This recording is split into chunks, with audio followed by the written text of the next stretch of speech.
Story 1. I went to Catholic school growing up in New Jersey in the late 90s, so not super long ago, and the nuns told all the girls that if they went swimming in a pool at the same time as boys, they would get pregnant because the sperm would swim through the water. The nuns as teachers thing was already being phased out at this time, so all the regular teachers would reassure everyone this was total nonsense. Story 2. Your veins look blue because blood is blue before receiving oxygen. Little naive me thought it was the coolest thing when my teacher told us that. Story 3. The food pyramid. I only learned in the last few years, now in my 30s, that it's a load of nonsense. Story 4. In 3rd grade, we were taught square dancing all year. I can still do it, but have never used it in the 50 years since. Story 5. I was in high school in the late 2010s. My French textbook was old enough that my mom could have used it. They still used francs and talked about email like it was some crazy new invention. The youth slang was laughable. Story 6. Sex education in the early to mid-90s was somewhat like in Mean Girls, except it was all about how AIDS would kill us all, even with condom use. Story 7. I'm from Russia. We were taught to always listen to those who are older, not to stand out from the crowd, and not to take the initiative trying to be like everyone else. It's horrible and destructive to life. Story 8. Zaire is a country. Our maps also still showed Czechoslovakia and Yugoslavia for a while. They were a bit old though. The teachers let us know they weren't around anymore. The maps did not contain the USSR or two Germanys, so I assumed the school had gotten new maps in 91 or 92 and didn't want to throw them out right away. Zaire became the Democratic Republic of the Congo when I was in 2nd grade, but I was actively taught to identify it as Zaire as late as 6th grade, so I guess my teachers really did not pay attention to African events. I then never needed to discuss this country again until college, so I figured it out embarrassingly late. Story 9. A lot of things are already listed, but one I haven't seen mentioned was learning about Rosa Parks. They framed it as though she was just tired and didn't want to give up her seat, and it happened to be a powerful statement that helped this movement start. It was almost a decade later that I learned this was absolutely a planned protest, and the woman knew exactly what she was doing and what a risk it was. I'm still angry at them for taking that away from her. Story 10. That Dr. King was a peaceful protester, and Malcolm X was violent is definitely more nuanced than that for both of them. Story 11. If you need to go to the restroom, you will just have to hold it until class is over. I've read at least a couple of stories right here on Reddit from folks who suffered urinary tract infections and even kidney damage because of that nonsense. Story 12. Do not drink while or immediately either side of running. You will get the stitch, also known as cramps. This leads to a lot of dehydrated kids on cross-country day. Story 13. You needed 8 pieces of bread and 4 glasses of milk every single day to be healthy. The hold that the agricultural industry had on early childhood education in the United States is actually cartoonishly insane. Story 14. Columbus discovered America while trying to prove the world was round. He actually landed in the Bahamas. There were already people there. He did not discover anything. Also, everyone already knew the world was round. Story 15. Glass is a liquid. You can tell by looking at glass from old buildings, those 300 years or older, and see how they are thicker at the bottom of the pane than at the top. Yes, it's fully bogus. The windows were designed that way. Story 16. Elementary school in the 1980s. I distinctly remember being taught that the United States warned Japanese citizens before the bombings of Hiroshima and Nagasaki, and that almost no one died. Story 17. Taste zones on the tongue. The food pyramid. The different learning styles. Auditory, kinesthetic, visual. Story 18.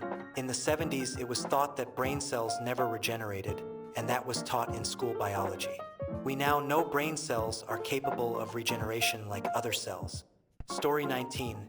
This is going to be buried, but a more recent one is the Beringia Land Bridge. When I was in high school, it was the thing that was taught for how humans came to the Americas.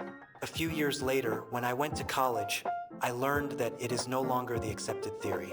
Archaeological dating disproves it, and it doesn't really make sense considering how fast the fauna, which we used to think the humans would have been chasing, would have moved. It's also an interesting case of the rarer occurrence of tenured professors and archaeologists who had built their careers on that theory, going on to shoot down and not allow anything that went against it to make any headway. Story 20, Palmer Method Penmanship. My sister-in-law and I just realized this. Also, the girls must take home economics and typing. Boys take shop, auto, would were common, but my high school also offered electronic and metals shop.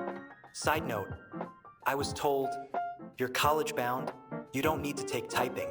Ah, that was more than 40 years ago and I still hunt and peck. Story 21. Marijuana will turn you into a depraved drug addict who lives on the streets and commits violent crimes to get high. And it can happen after using it just one time. Also, Pluto is a planet. Story 22. That quicksand is everywhere, and I needed to stay away from it because it would kill me. I have not once seen quicksand. Story 23. A brontosaurus is now a brachiosaurus. I know this because a 4-year-old told me, and they are dinosaur experts. Story 24. Generation X and baby boomers didn't understand why you needed to double space for typewriters, which is what they learned on, and passed that knowledge on to us that didn't apply to word processors. Story 25. My great-grandma was a school teacher in the late 30s up through the 60s. She had a eugenics textbook from her earlier days as a teacher. Story 26. My history teacher in high school taught us that the 14-year dictatorship of Ferdinand Marcos in the Philippines was the country's golden age. It turns out he was just an apologist. Story 27. For years, people were taught in driver's education to put your hands at 10 and 2, meaning the position of those numbers on a clock.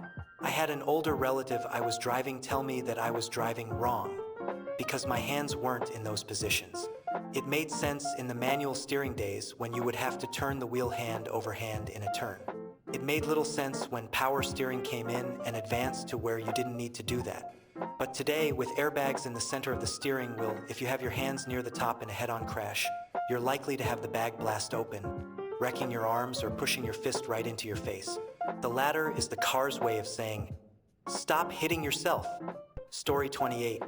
Growing up in Europe in the 1980s, European geography, a lot of the countries I studied didn't exist by 1995. Story 29.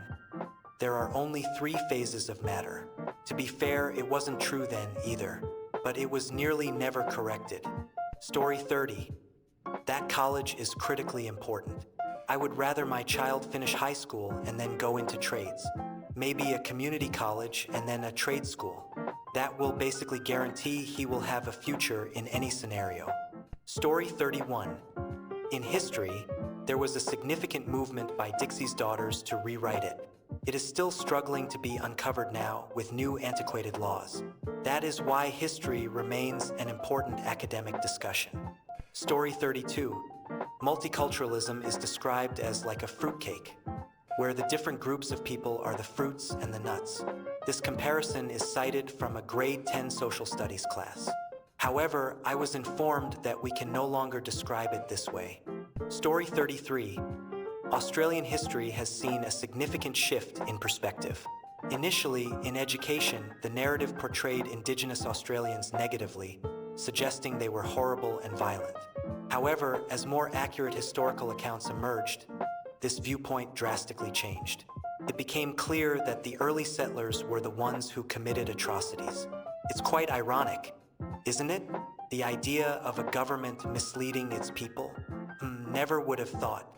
Story 34. We had mandatory chorus/music until the 6th grade. Once I got into 7th grade, I opted out and haven't sung since. Forced singing is not beneficial to everyone, as they too frequently liked or preach. For some of us, it was torture and a form of public embarrassment. Story 35. I had some teachers who would say arthritis comes from cracking your knuckles, including a science teacher. Yikes! Story 36. Someday, man may reach space was the caption for an artist's rendering of Sputnik. The sad part of this was it was in the 1979 to 1980 school year, a decade after one small step, let alone Gagarin. Story 37. I was in grade school in the early 1990s and got yelled at for pointing out that we wronged the natives out of their land. Story 38. We were taught that Finland is a part of Scandinavia, so it's weird when someone argues it isn't. I'm not buying it. Story 39. The Boston Tea Party happened because Parliament raised taxes on tea. In reality, the 1773 Tea Act lowered taxes on tea. The problem was, the act also gave the British East India Trading Company a monopoly to sell tea in the New World. At the time, the British East India Trading Company was on the verge of bankruptcy.